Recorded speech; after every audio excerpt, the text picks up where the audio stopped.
संयुक्त राष्ट्र महासभा के 79वें सत्र को भारत के विदेश मंत्री एस जयशंकर ने संबोधित किया।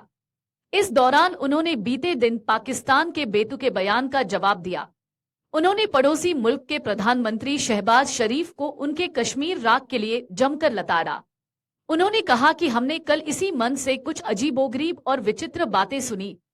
मैं भारत की स्थिति को बहुत स्पष्ट कर देना चाहता हूं। पाकिस्तान की सीमा पार आतंकवाद की नीति कभी सफल नहीं होगी। उसे सजा से बचने की कोई उम्मीद भी नहीं करनी चाहिए।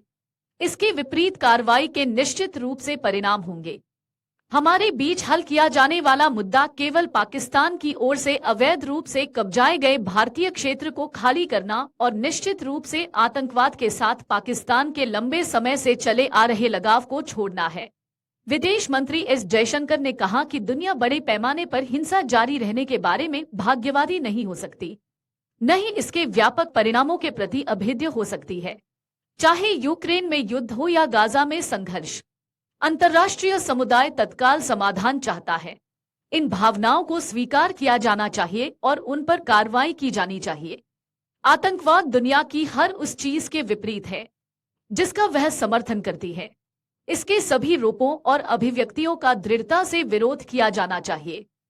संयुक्त राष्ट्र द्वारा वैश्विक आतंकवादियों को प्रतिबंधित करने में भी राजनीतिक कारणों से बाधा नहीं डाली जानी चाहिए।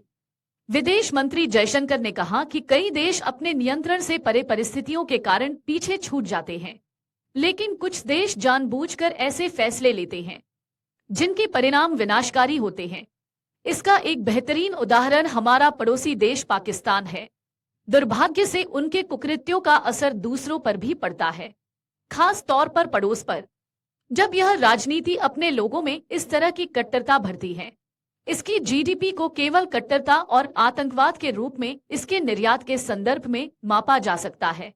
आज हम देखते हैं कि दूसरों पर जो बुराइयां लाने की कोशिश की गई, वे उसके अपने समाज को निगल रही हैं।